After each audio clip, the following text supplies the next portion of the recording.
Imagine for a moment the grey-green swell of the English Channel, not as a postcard, but as a churning muscular force.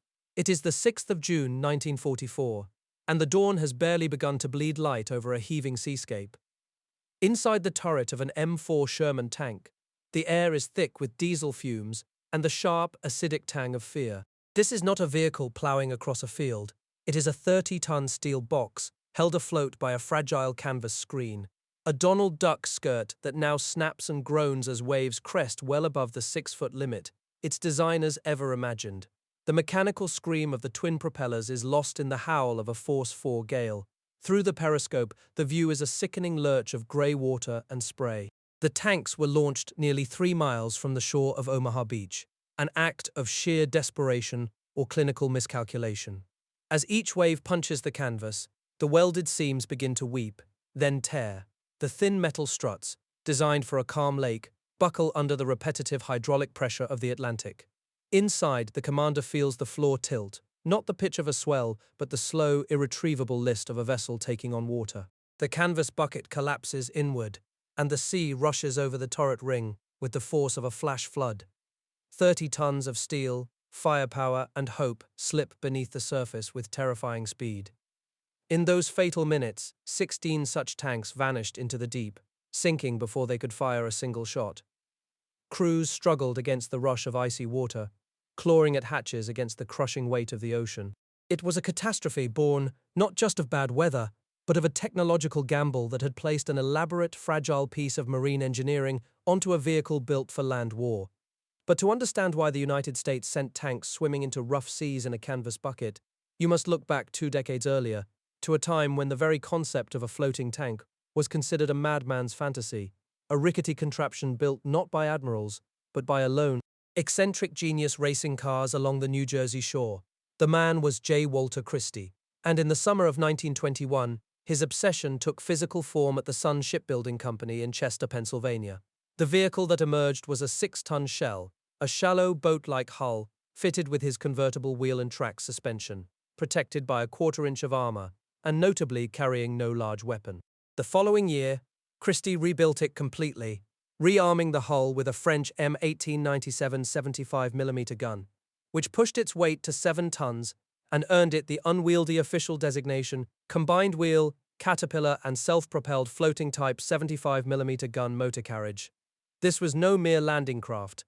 It was an attempt to fuse the speed of a race car, the punch of a field gun, and the buoyancy of a skiff into a single, profoundly unseaworthy machine. Standing on the slipway, you could see the sheer ambition locked into the steel, the riveted seams, the high-raked sides meant to deflect waves, the bulky complex suspension struts. It was a machine that looked both futuristic and unfinished. The Army tested the vehicle at Aberdeen Proving Ground in 1922 and found it too heavy to float well and too thinly armored to fight. Christie refused to accept the rejection. After a 3rd rebuild in late 1923, he staged a public spectacle by driving the machine into the Potomac River near Washington, hoping to sway officials. The demonstration impressed crowds but not the engineering establishment. The Marine Corps, ever curious about amphibious assault, tested a rebuilt version launched from a surfaced submarine during fleet maneuvers off Puerto Rico in 1924, and likewise deemed it unseaworthy. After the Army's rejection, Christie undertook a 3rd rebuild in late 1923, stripping the gun down to a puny 37mm to shed weight and raising the sides to keep the Atlantic out. He staged publicity stunts, churning through the Hudson River near New York City, trying to sell the future. But the future wasn't ready to buy. His correspondence with Brigadier General Smedley Butler of the Marine Corps Expeditionary Force kept the dream on life support. Yet the rejection was final. Christie's tank was a fascinating failure. It proved that simply attaching a hull to a weapons platform created a machine that was too heavy to float well and too light to fight hard. The dream of an armored tide rolling from the surf remained just that, a dream as the world drifted toward a far greater war. As the tactical requirements of a new global conflict sharpened, the problem of landing tanks ashore shifted from madcap invention to grim industrial necessity. In July 1942, the U.S. Army Ordnance Department initiated a secret crash program, codenamed Blue Freeze. The project was handed to a pragmatic officer, Major John O'Loughlin, and headquartered at the familiar tidal inlets of Aberdeen Proving Ground, Maryland. Rejecting the complexity of swimming, O'Loughlin's team focused on survival through immersion. The objective was brutally simple. Take standard M3 and M5 light tanks, seal every electrical contact with layer upon layer of rubberized waterproofing compound and Bostik sealant, and then bolt vertical mushroom-shaped metal trunks to the air intakes and exhausts. These stacks, towering above the engine deck, would allow a tank to drive onto a beach, while fully submerged up to the turret roof, breathing like a snorkeler through a storm. Down on the Chesapeake Bay and off the naval facilities at Norfolk, Virginia, the testing began in earnest. Landing craft tanks would drop their ramps, and the boxy trunk-fitted tanks would churn into the grey water, vanishing until only the tops of the tall metal vents cut the surf. The process was ugly, but it worked. Water that would have flooded a carburetor in seconds was held at bay. However, the system was far from foolproof. The sheer physical pressure of installing the kit, over 250 hours of maintenance per Sherman, was immense. The sheet metal trunks were razor-thin and easily crumpled if a tank lurched against a landing craft in rough water. Worse, the exhaust vents, now trapped and submerged, often forced carbon monoxide fumes back into the closed crew compartment. The air inside these beaches became a suffocating poisonous haze, a hidden threat that struck crews who were already terrified and blind in the surging darkness. By the autumn of 1942, the fragile blue freeze kits were rushed into theatre. The target was Operation Torch, the Allied assault on French North Africa. Major O'Loughlin himself dispatched teams to install the kits on the light tanks of Lieutenant General George Patton's Western Task Force. In the pre-dawn blackness of November 8th, off the Atlantic coast of Morocco, Force Blackstone approached the beach at Safi. 5 modified M3 light tanks of the initial armored landing team clattered off the lighters. The mix of extreme darkness, heavy surf, and soft sand proved lethal. Every single one of them stalled or flooded before reaching the firing line. The silent infantry were left without armored support. Only the arrival of following waves in the growing light, their engines gunned high as they pushed through the breakers, reversed the situation and brought tanks ashore to stiffen the beachhead. Further up the coast at Port Lyote, the early winter swell was even more unforgiving. 12 M5 A1 light tanks of Company C, 70th Tank Battalion, rumbled out of their landing craft. One tank, its thin wading trunk compromised by a sudden burst of spray, swallowed the sea in a single gulp, sinking instantly and drowning the trapped crew. In another, the heavy concentration of carbon monoxide from the engine overwhelmed the men, disoriented and half-conscious. The driver mistakenly turned his tank back toward the surf after hitting the sand. By a stroke of luck, a crewman recovered his senses in time to halt the machine and drag his comrades out.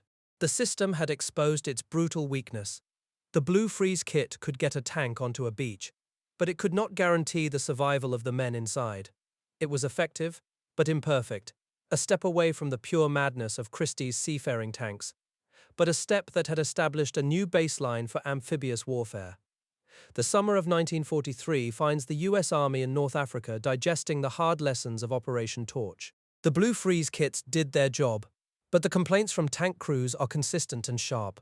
The sheet metal wading trunks crumpled too easily during loading onto landing craft, and the waterproofing slathered on with Bostik sealant and rubberized compound over every electrical contact, traps exhaust fumes inside the crew compartment. Men have collapsed at their stations. At the 5th Army Invasion Training Center on the Algerian coast, a team of ordnance specialists begins the painstaking work of refining the kits before the next amphibious assault. Their prototype stacks, bent into a distinctive question-mark shape with larger forward openings, are mounted vertically. The rearward angled innovation will not come until preparations for Normandy, and sit on workbenches under the Mediterranean sun, still wet with fresh sealant. These will be the standard for the invasion of Sicily. The target is Operation Husky, set for early July. Tank crews of the 2nd Armored Division gather in bivouac areas near Bizerte in late June, watching the 5th AITC teams attach the improved deep wading kits to their M4A1 Shermans. The new stacks angle slightly rearward now, designed to fall away cleanly once retaining bolts are pulled. No more wrestling with jammed metal trunks under potential enemy fire. The waterproofing process still consumes over 250 man-hours per tank, an astonishing figure that ordnance officers note with grim resignation. Every ignition wire, every distributor cap, every vulnerable seam in the turret ring gets sealed. The work is tedious, But the alternative, a short-circuited tank dead in the surf, is far worse. On July 9th, the LCTs of the invasion fleet lower their ramps into a calm Mediterranean. The tanks of the 2nd Armored Division roll forward, their wading trunks silhouetted against the pale Sicilian sky. Most landing craft grind onto sandbars close enough to shore that the Shermans need only wade through knee-deep water. At Gala, a platoon from the 3rd Battalion 67th Armored Regiment rumbles ashore through low surf, their question mark stacks venting diesel exhaust in steady pulses. Crews manually detach the trunks once clear of the beach, stowing them for the advance inland. The Germans have not contested the shoreline. Their doctrine favors counterattack after the beachhead is established, and the landings unfold with textbook precision. Deep wading, the Army concludes, is the reliable way to put armor onto a hostile coast. The success at Sicily triggers a quiet but consequential decision inside the Ordnance Department. If waterproofing a single Sherman for an amphibious landing requires 250 hours of depot-level labor, then the solution is not to train more mechanics, it is to build the waterproofing into the tank from the start. By late 1943, newly manufactured tactical vehicles begin rolling off assembly lines with modified electrical harnesses, sealed contact points, and waterproofed ignition components. The change goes largely unnoticed outside the maintenance depots, but its impact is profound. Tanks become dramatically more reliable not only during beach assaults, but in the humid jungles of the Pacific and the muddy fields of France. The Blue Freeze program, born as a crash project, has permanently reshaped American armored vehicle design. But the doctrine of deep wading relies on a quiet assumption that landing craft can reach the shore. In the Central Pacific, that assumption is about to shatter. On the morning of November 20th, 1943, the I Marine Amphibious Corps Tank Battalion approaches Betio Island in the Tarawa Atoll. Their 12 M4A2 Shermans ride in LCMs, the standard tank lighters, and not one of them has been fitted with a deep wading kit. The Marines have been isolated from developments in the European theatre.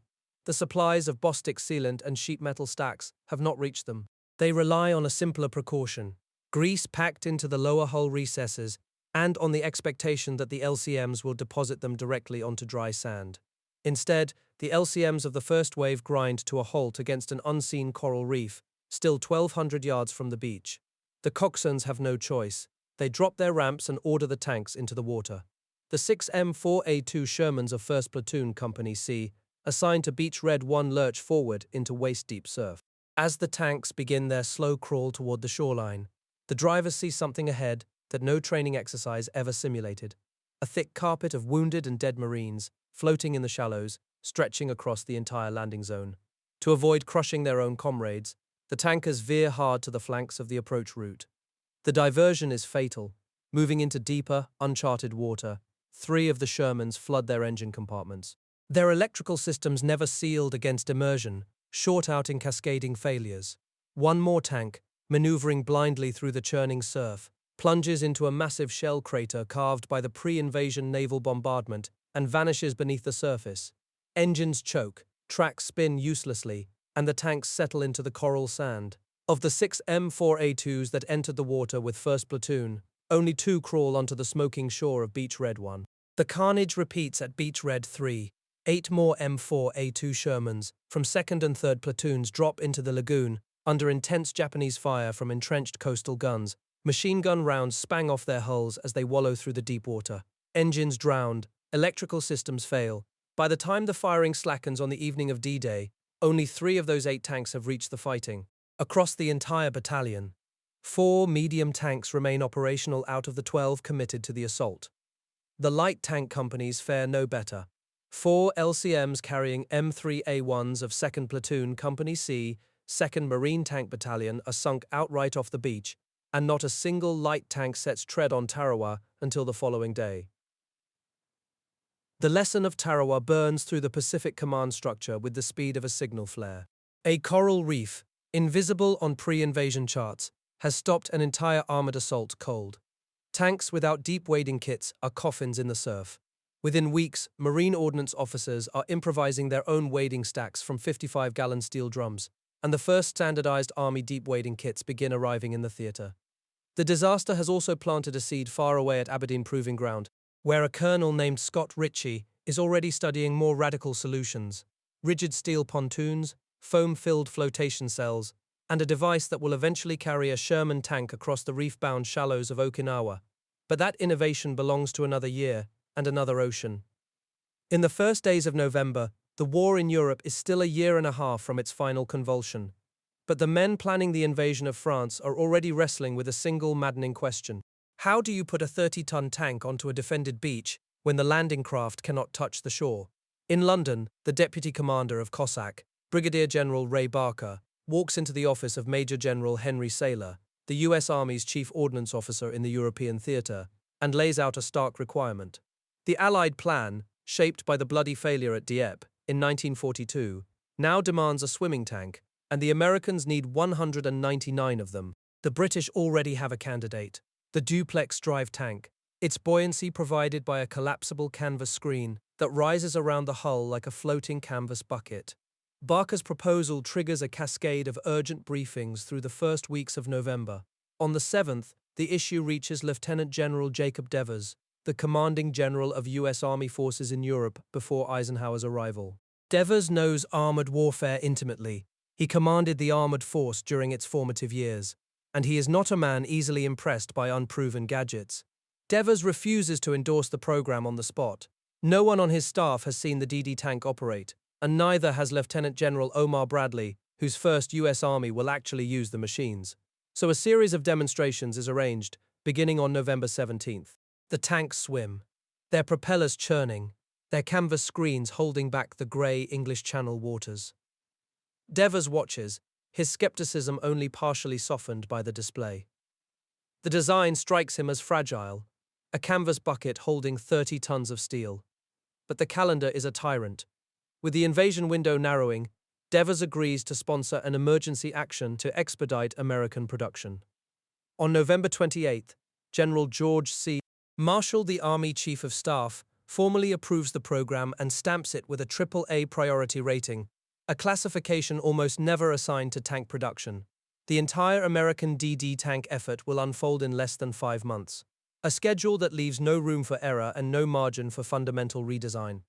Opposition to the DD concept does not end with Devers' reluctant approval. In mid-December, a more forceful critic steps forward. Major General Leonard Giroux, the commander of V Corp, the unit assigned to assault Omaha Beach. At a tense meeting with Bradley and his British counterparts, Giroux argues that the DD tank is technically immature and dangerously fragile. He has seen the training reports, the tank losses, the near drownings. He prefers the proven deep-wading kits, the steel trunks that allowed tanks to roll through the surf in the Mediterranean. Giroux's objection forces a compromise. Each of the 3 U.S. tank battalions assigned to the Overlord assault will field 2 companies of DD tanks and 1 company of deep-wading tanks as insurance.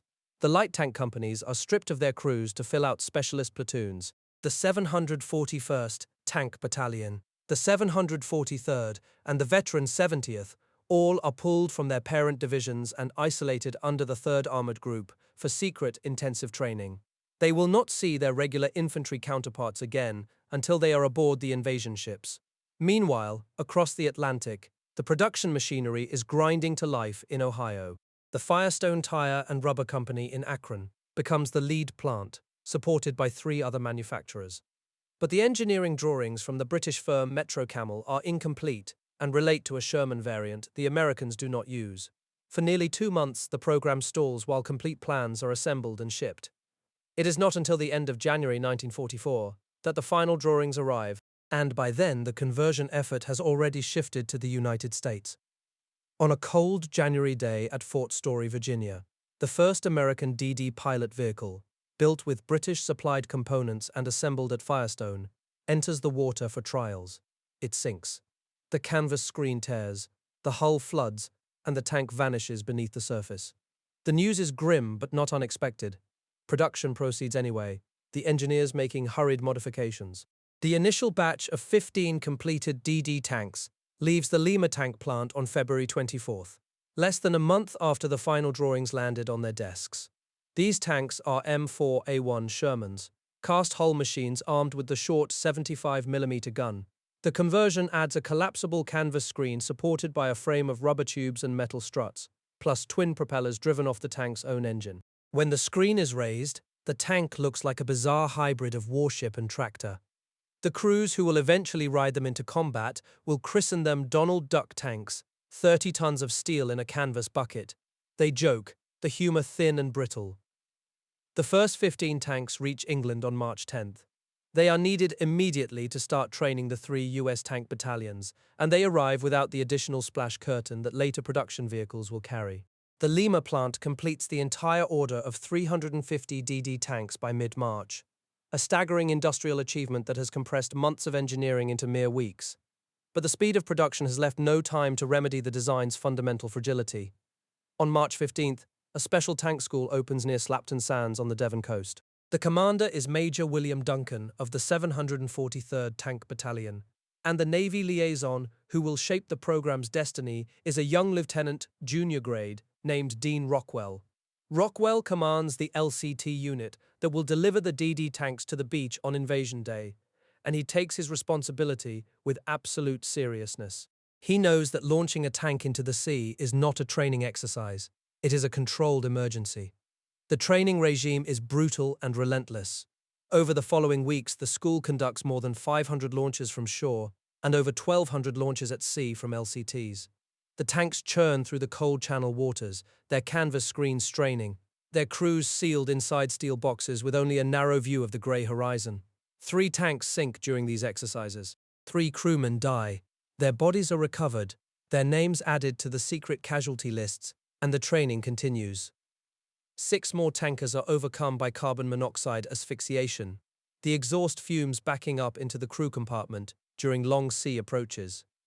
The engineers fabricate a sheet metal trunk to carry the exhaust away more efficiently, bolting it to the rear engine deck. The modification helps, but the fundamental problem remains. A DD tank in rough water is a death trap, its canvas screen vulnerable to tearing, its buoyancy marginal, its crew sealed inside with no quick escape. Rockwell compiles a blunt report for the Navy before D-Day. The DD tank, he writes, must not be operated in sea states above force 3, winds over 12 knots, waves over 3 feet. The launch range must not exceed 4,000 yards, and even that is pushing the design's limits. And if sea conditions on the morning of the invasion are too rough, he urges, the LCT commanders must ignore the plan and land the tanks directly on the beach. His warning is precise, technical, and prophetic. In April, the production shortfall in Britain forces a redistribution. The British need more DD tanks than Metro Camel can supply, so 80 of the American-built M4A1 DDs are transferred to British units for Gold Beach. The US units will ultimately field 96 DD tanks for the invasion, 32 per battalion, plus their deep-wading companies as insurance. The tankers, who have now spent weeks training with the machines, are under no illusions about their equipment. The crews address their anxiety in the time-honored fashion of soldiers.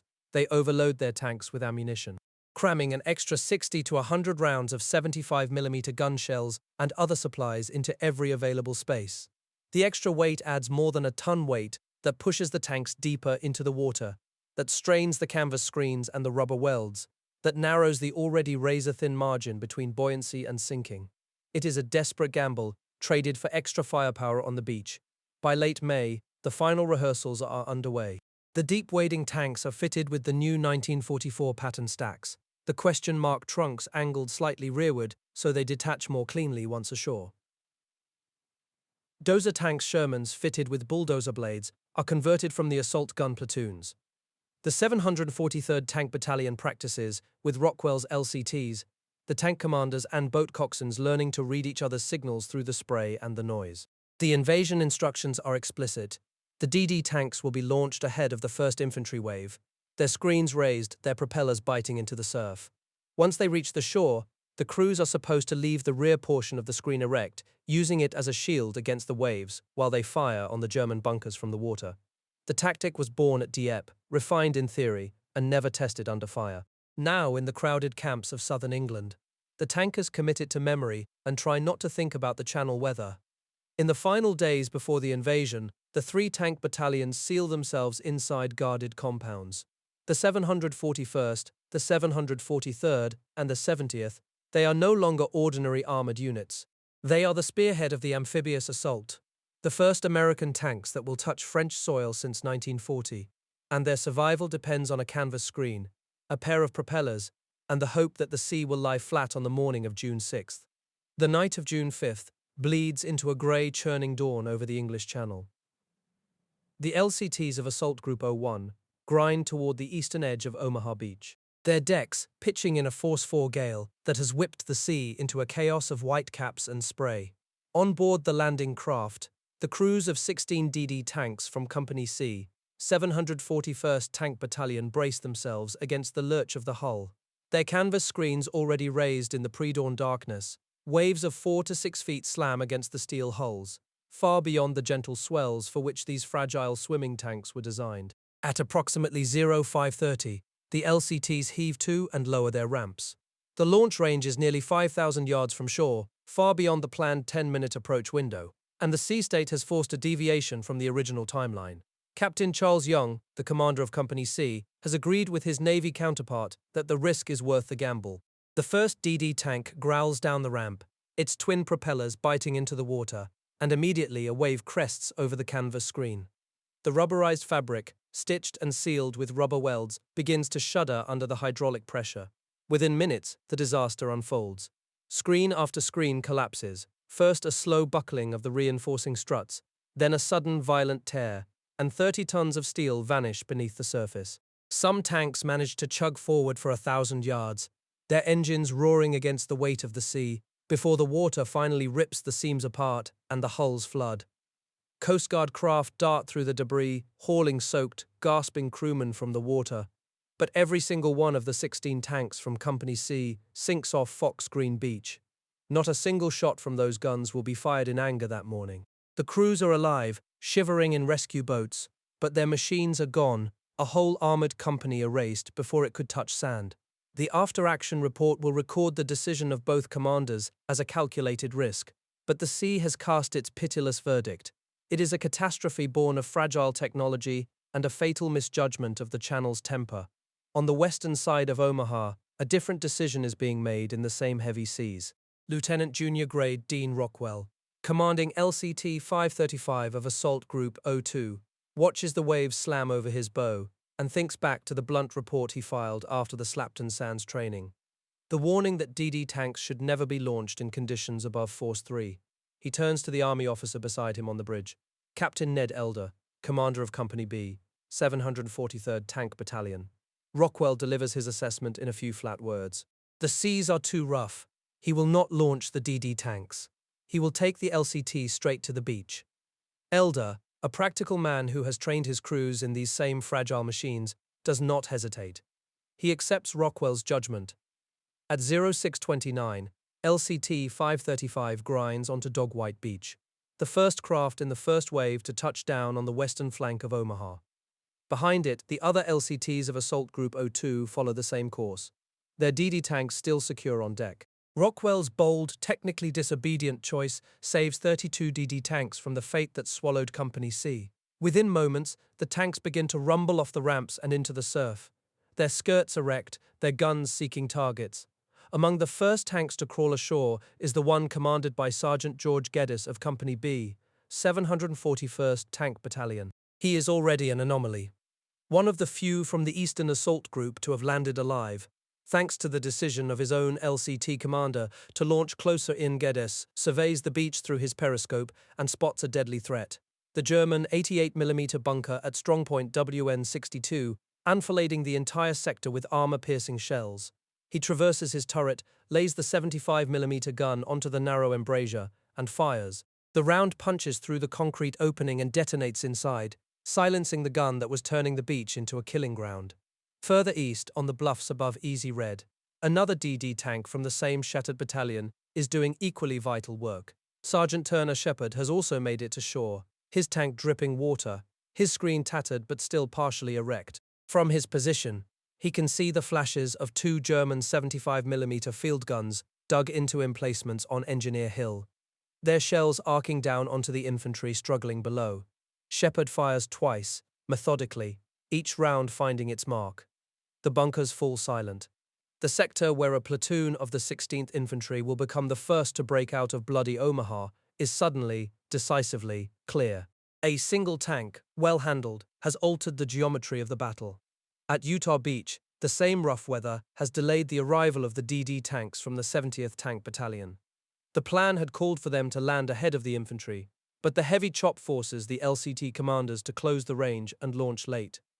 They land behind schedule, 10 minutes after the first infantry wave. Their screens half collapsed from the long, slow swim through the chop. 4 tanks have already been lost when their LCT struck a mine in the dark, and one more was swamped by a landing craft's wake. But the German defences here are far lighter, already shattered by naval gunfire and aerial bombardment. The 27 surviving DD tanks churn ashore and immediately begin leading the 8th Infantry inland. By 9 in the morning, the beach is quiet, the seawall breached, the tanks fanning out into the Norman hedgerows. It is a comparative success, a demonstration of what the DD tank might have done on Omaha had the seas been calmer and the defences less formidable. Back on Omaha, the afternoon is a slogging match of iron and fire.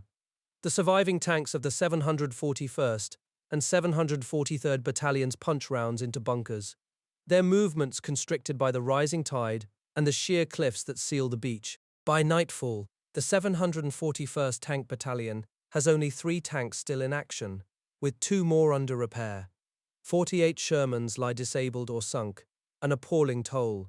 The reserve 745th Tank Battalion begins to land in the evening to fill the gap. Yet the tankers who remain have written a chapter of brutal close-quarters gunnery that will be remembered in the infantry's own after-action reports. The commander of the 2nd Battalion, 116th Infantry, will later say of them, "They saved the day, they shot the hell out of the Germans and got the hell shot out of them." The deep-wading tanks, landing from their LCTA craft, with their question mark stacks angled rakishly backward, have proven far more reliable than the DD tanks. They wade through the same heavy surf, their engines sucking air through 3-foot metal trunks, their electrical systems sealed with layers of bostik and canvas. They cannot swim, but they do not need to. They simply drive onto the beach and fight. The compromise that Major General Giraud had forced 6 months earlier has, on this vicious morning, been vindicated in steel and blood. The canvas buckets, for all their ingenuity, were simply not strong enough. A month and a half later, on the Mediterranean coast of France, the DD tank gets a second chance. Operation Dragoon, the long-planned invasion of southern France, unfolds on August 15th under a hot summer sun and a placid sea. 36 DD tanks from the 756th, 191st, and 753rd Tank Battalions are launched from their LCTs at ranges of a few hundred to a few thousand yards. The water glassy and calm, the canvas screens stand rigid, the propellers churn steadily. One tank is sunk by a mine off Cavalier Bay. Another is swamped by the wake of a passing PT boat near Saint-Tropez. But the rest swim ashore without incident, their screens folding down as they grind onto the beaches. The contrast with Omaha is stark and instructive. Here, in seas that respect the Force 3 limit, the DD tank functions as its designers had dreamed. It provides fire support on the beach, then pushes inland with the infantry. At Camel Green and Camel Blue near St. Raphael, the 8 DD tanks of the 753rd Tank Battalion lose several vehicles to mines after landing. But the overall success of the operation underscores a hard technical truth. The duplex drive was not a fundamentally flawed concept, but a fatally temperamental one, its survival dependent on an ocean it could never control. The ghost of the DD tank lingers in the American narrative of the war, a cautionary tale of innovation pressed into service before its fragility was fully understood. On the beaches of Normandy, its canvas shroud lies crumpled, a symbol of a gamble taken in the face of a merciless sea. But in the calm waters of the Mediterranean, and in the quick decisions of men like Dean Rockwell and Captain Ned Elder, who survived the war and returned to civilian life in Pennsylvania, it also reveals the thin line between technological ambition and tactical catastrophe, a line written in wave height, wind speed, and the desperate courage of those who rode the tanks into the surf. The smoke has barely cleared from the beaches of southern France when the machinery of the Ritchie project begins to accelerate. Through the late summer and early autumn, the engineers at Aberdeen have been refining a device that owes nothing to canvas screens or inflatable rubber tubes. What they have built is a set of rigid steel pontoons, each cell packed with blocks of plastic foam wrapped in waterproof cellophane, so that even if a shell fragments the skin, the buoyancy remains. They call it the T6 device. In October, a demonstration is held on Bougainville, an M4A1 Sherman, fitted with the pontoons, swims ashore and fires its 75mm gun before a gathering of theatre commanders, proving the concept without the presence of an ordnance training team. The formal training mission is not launched until December, when Captain Floyd Coleman departs Aberdeen with a hand-picked technical team, bound for Guadalcanal to prepare Army and Marine units for the T-6's combat debut. The officer in charge of the October demonstration is not a man whose name will survive in the technical archives. He is one of the ordnance liaisons already serving in the Pacific, and he has been tasked with putting the T-6 through its paces before the assembled theatre commanders. On that calm morning, he stands on the deck of an LST with a cluster of Army and Marine officers, and he signals the ramp to drop. An M4A1 Sherman, its hull girdled by the boxy pontoons, growls down the incline and slaps into the sea. For a heartbeat, it vanishes under a plume of white spray. Then the blunt bow pontoon breaks the surface, and the tank steadies, its tracks churning toward the distant tree line. Halfway to shore, the turret traverses, the 75mm gun elevates, and a shell snaps across the water into a mock bunker. The watching officers exchange glances. No DD tank could have fired a shot while swimming. The demonstration is brief, brutal, and persuasive. The T-6, Coleman explains, is not temperamental about sea state. Those steel cells can take small arms fire, can absorb the shock of a rough launch, and can be jettisoned by explosive bolts, the moment the driver feels solid ground under the tracks. The drawback is space. An LCT that carries 4 DD tanks can manage only 2 of these ponderous pontoons. But here in the Pacific, where the assault fleet is awash in new LSTs and LSMs, that trade-off seems acceptable. Before Coleman packs up his team for the next training rotation on Guadalcanal, word goes back to Washington: the T-6 will lead the armored wave at Okinawa. The Ritchie project has found its moment. February of 1945 brings Iwo Jima, a black sand crucible where the T-6 is not used, but where deep-wading M4A3 tanks of the Marine 4th Tank Battalion grind ashore from LSMs, their engines sealed with the factory waterproofing that ordnance mandated after the Mediterranean campaigns. The volcanic ash swallows tracks and traps hulls, but the wading trunks keep the cylinders dry, and the tanks that stagger onto firmer ground pour direct fire into the blockhouses on the slopes of Mount Suribachi. The lessons of Iwo, the need for flotation clearance over reefs, the value of a gun that can fire during the approach, the unpredictable lunacy of naval navigation in a congested assault zone, are folded quietly into the Okinawa plan. On the first day of April, L-Day for Operation Iceberg, the sea off the western coast of Okinawa is glassy and deceptive. Company B of the Army's 711th Tank Battalion has 12 Shermans encased in their T-6 pontoons, each tank riding inside an LSM that noses to within 500 yards of Orange Beach. The ramps go down, the tanks slide into chest-deep water, and the pontoons hold. One after another, they crawl onto the sand without a single mechanical failure, their bilge pumps ticking, their guns silent only because there is nothing left to shoot at. Naval gunfire has scoured the beach flat. The Army after-action report will later grumble about the low clearance of the bow pontoon snagging on coral. But on this morning, the T-6 has done exactly what the DD tank could never do. It has landed a full company intact, ready to fight. Further south, the Marine tankers are learning that technology is only as good as the men who deliver it. The 1st Marine Tank Battalion has 6 M4A2 Shermans, fitted with the T-6 device, loaded aboard an LST that is supposed to drop them close to the reef line. But the ship's commander, spooked by the radio chatter and the distant crack of shore batteries, refuses to launch without an explicit order. The argument between the Marines and the bridge consumes precious minutes. Finally, 60 minutes behind schedule and 10 miles from the beach, 10 miles, not 500 yards, the tanks are released into the open sea. It will take them 5 hours to swim the distance. Among those 6 tanks is one commanded by a young Marine sergeant named D.I. Barday. He is a reservist from the Midwest, a farm kid who learned to drive a tractor before he ever saw a Sherman, and as his T-6 chugs through the long swells in the pre-dawn darkness, he keeps his eyes fixed on the tiny stern light of the guide Amtrak ahead. Somewhere in the 4th hour, a destroyer, an American destroyer, maneuvering to shell a target inland, cuts across the column. Barday sees the black wall of steel too late. The bow pontoon of his T-6 rams the warship amidships with a hollow, grinding shriek. The destroyer barely shudders, the pontoon buckles inward, and a seam splits open just below the waterline. The bilge pump kicks on immediately. a high mechanical whine that Bardet can feel through the deck plates, but the leak is steady, and the pump is burning fuel at 3 times its normal rate. For the final mile, Bardet watches the fuel gauge sink toward empty, the pump still screaming, the pontoon sagging lower with every wave.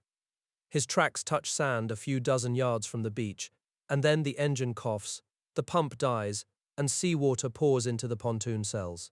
The tank settles onto the coral, its deck awash, its gun still pointing inland. Bardet and his crew scramble out through the turret hatches, wading the last distance to shore as their machine gurgles and sinks behind them. The war for them will end there, on the wet sand of Orange Beach, before they have fired a single round.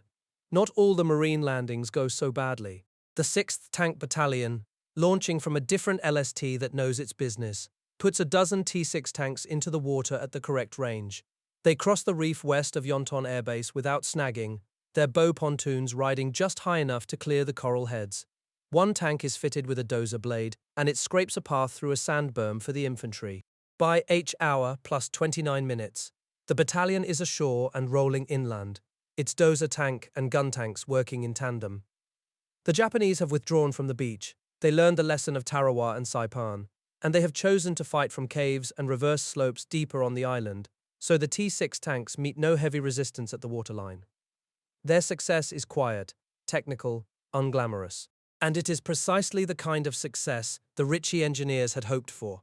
The Okinawa landings leave the T-6 device in a strange limbo of reputation. It has proven itself more robust than the DD tank, more seaworthy, capable of firing while swimming, and forgiving of the kind of minor damage that would have collapsed a canvas screen into a drowning shroud. Yet, the Japanese shift away from beach defense means that no amphibious tank, not the DD, not the T-6, not the deep-wading Sherman, will face the concentrated fire that made Omaha Beach a furnace. The T-6 is a technical victory in search of a tactical crisis.